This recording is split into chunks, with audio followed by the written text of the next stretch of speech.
నమస్తే, welcome to our channel. నేను పద్మిని. ప్రస్తుతంతో పాటు senior journalist and political analyst Imandi Rama Rao garu ఉన్నారు. మాట్లాడదాం. సార్ నమస్తే. సార్ నమస్తే.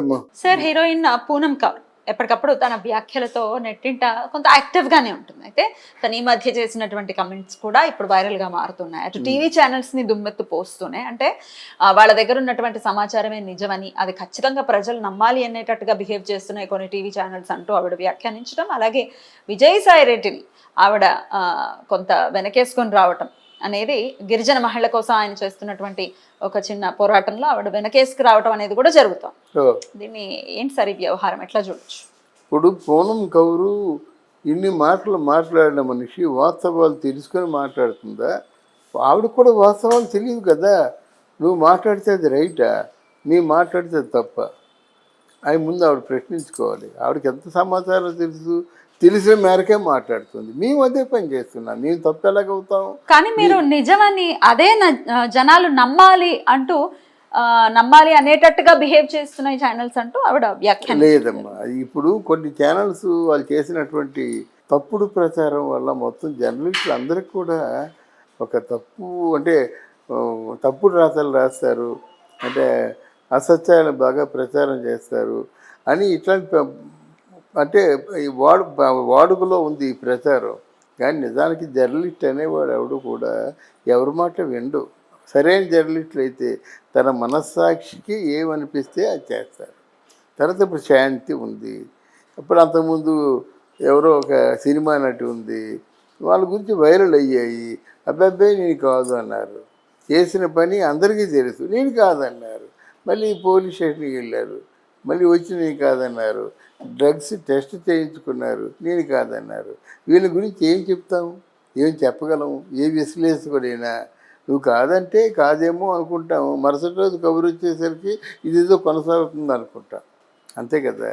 ఇక్కడ విజయసాయి రెడ్డి ఏంటంటే ఆ శాంతి అనేటువంటి అమ్మాయితో మంచి సత్సంబంధాలు ఉన్నాయనే విషయం మాత్రం ఎవరికైనా అర్థమవుతుంది. అది ఎవరు కాదనిలేని సత్యం. తర్వాత పుట్టినటువంటి ఒక కుర్రాడికి ఆయన పేరు పెట్టినట్టయితే, ఆయన బారసాలకు వచ్చి ఒక విలువైన బంగారపు గొలుసు ప్రజెంట్ చేస్తూ చూశాను నేను. ఒక గుడికి వెళ్తున్నటువంటి వస్త్రధారణతో వచ్చాడు ఆయన. ఎవరు? విజయసాయి రెడ్డి. అంత లేదు, అంత అవసరం లేదు. ఈయన ఎంపీ, బాగా పైగా నెంబర్ 2 పొజిషన్లో ఉన్నాడు, పైగా పార్లమెంటేరియన్, పార్లమెంటు వ్యవహారాల శాఖ అంతా ఆయన చూస్తున్నాడు. ఆయన ఈవిడికి అంత దగ్గర అవ్వాల్సిన అవసరం లేదు. ఇది గుడ్డోనడిని చెప్పేస్తాడు. దీని పెద్ద ఆలోచన అవసరం లేదు. ఈవిడేముంటుంది, ఎప్పుడో విడాకులు ఇచ్చేసానంటుంది శాంతి. అంటే ఏంటి? Endowment commissioner, assistant commissioner. ఈయనేమంటున్నాడు, మాకిద్దరికి విడాకులు లేవండి బాబు, మొన్న జూన్ 4వ తారీఖున మాత్రం డాక్యుమెంట్ ప్రిపేర్ చేసుకున్నాము విడాకులు ఇద్దామని. తర్వాత ఏంటంటే అది చూసిన తర్వాత నాకు, అంటే ఆ గర్భవతి అని తెలిసిన తర్వాత నాకు నిద్ర పట్టలేదు, మనసు విరిగిపోయింది. అమ్మాయిని నేనే చదివించాను, నేను లాయర్ కోర్సు, ఇంత మోసం చేస్తుందా అనేసరికి ఆవిడేం చెప్పింది, శాంతి అనే అమ్మాయి, అక్కడ ఉన్నాడు సురేష్ అనేవాడు ఉన్నాడు, వాడు అత్యంత సన్నిహితుడని ఆయన మీదకి ఏదో నెట్టబోయింది. ఆ సురేష్ అనేవాడు ఏం చేశారంటే, లేదు ఆవిడకి నాకు ఏ సంబంధాలు లేవు, ఒక సాటి మనిషిగా ఏదైనా సహాయం చేద్దాం అనుకున్నాను, కానీ అక్కడ వెళ్ళడానికి నాకు చాలా అవరోధాలు ఏర్పడ్డాయని నర్మగర్భంగా చెప్పాడు. తర్వాత ఇప్పటికి మిగిలిపోయిన ఎవరు? ఇక్కడ విజయసాయి రెడ్డి మిగిలిపోయాడు అన్నమాట. ఎందుకంటే ఇంటికి వెళ్ళేవాడు విజయసాయిరెడ్డి 1,30,00,000 రూపాయలు ఇచ్చి ఫ్లాట్ కొనిపించాడు. ఇప్పుడు ఏదో ఒక వెస్టెడ్ ఇంట్రెస్ట్ లేకపోతే ఎందుకు ఇస్తాడు 1,30,00,000 అంటే లోన్ ఇప్పించి. తర్వాత విజయసాయిరెడ్డి ఆవిడకి ఎన్ని పవర్స్ ఇచ్చాడంటే, అక్కడ ఆ స్టాఫ్ని అడిగినా అది తోటి పనివాళ్ళని చెప్తుందన్నమాట. ఆఫ్టర్ ఆల్ ఒక అమ్మాయికి అసిస్టెంట్ కమిషనర్ మించిన పనులు బాధ్యతలు అప్పగించడం ఎంతవరకు సమంజసం? ఆవిడకున్న బ్యాడ్ ఆవిడకు ఉంది. తర్వాత ఇక్కడ పార్టీలో ఎలా ఏర్పడిందంటే, ఇంతవరకు సజ్జల రామకృష్ణారెడ్డి అన్ని నెంబర్ 2గా చూస్తుండేవాడు, అన్ని శాఖలు తనవే.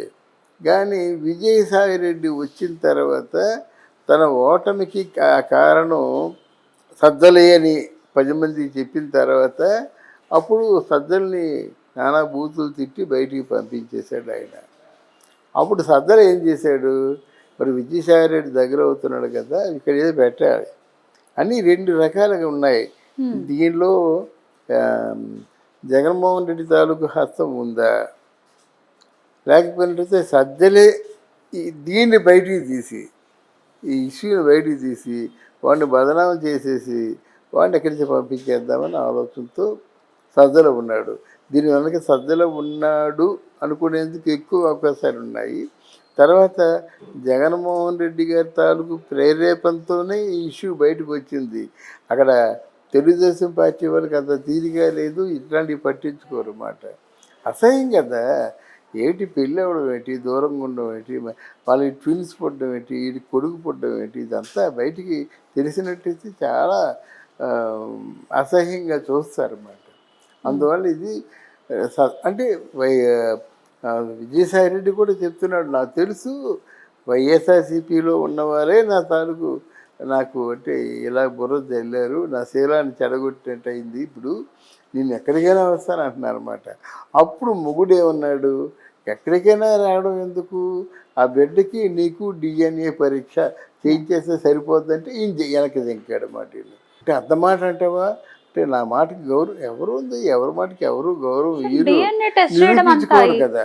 కరెక్టే, కానీ డిఎన్ఏ టెస్ట్ చేయడం అనేది అంత ఈజీ పని అని అనుకుంటున్నారా? దాని నుంచి బోల్డ్ అంత కోర్ట్ పర్మిషన్స్ కావాలి. ఇట్ ఈజంట్ దట్ ఈజీ, ఏదో సినిమాల్లో చేసినంత ఈజీ కాదు కదా. అందుకేనమ్మా ఆయన మంచి ఉద్యోగస్తుడే, కానీ నువ్వు ఎంత ప్రమాదకరమైన పరిస్థితి, అంతకంటే ప్రమాదకరమైనది కదా ఇది. ఎందుకంటే పెళ్లి చేసుకోవడం ఏంటి, మొగుడు తెలియకుండా బిడ్డ కావడం ఏంటి, ఆ బిడ్డ తండ్రి అంటే లాస్ట్కి అటు తిరిగి ఇటు తిరిగి నువ్వే తండ్రినే అన్న అంటుందన్నమాట. నువ్వు లేకపోయినా అలాగేదో పూర్వం కుంతికి పుట్టలేదా నాకు పుట్టింది అంత పోలిక, అంత పోలిక. ఆవిడ మాటలు విన్నావా నువ్వు, అంటే పవిత్రతగా చాలా, అంటే ఆవిడ తప్పు చేస్తుందా, సో నేను నమ్మను అన్నిలా మాట్లాడుతుంది. తప్పు చేసే వాళ్ళందరూ అలాగే మాట్లాడతారు, లేకపోతే నేను చేయలేదండి అంటారు. అదే నేను చేశానండి, అదో నిజాయితీ పని నేను చేశాను, కరెక్టే, నాకు నచ్చింది, భర్త దూరంగా ఉన్నాడు, నాకు నచ్చింది, నేను తప్పు చేశాను, కేసు లేదు కదా. ఇప్పుడు ఎప్పుడైతే వాళ్ళ మీద ఎదురు తిరిగారో అప్పుడే ఇవన్నీ వస్తాయి. కానీ అక్కడ విజయసాయి రెడ్డి కొంప కూల్చింది సజ్జల కావచ్చు, అది జగన్మోహన్ రెడ్డి గారి తాలూకు అంటే పొలిటికల్ ఒక ట్రిక్ ద్వారా సజ్జల కావచ్చు, లేదా జగన్మోహన్ రెడ్డి కావచ్చు. ఇది వీరికి నెంబర్ 2గా ఉన్నాడు, బినామీ భూములు ఉన్నాయి, మంచి ఆస్తిపాస్తుల విషయంలో ఎవరైనా ఉంటే కదా తనకు దక్కవలసింది, తను దక్కడమే కదా కావాల్సింది.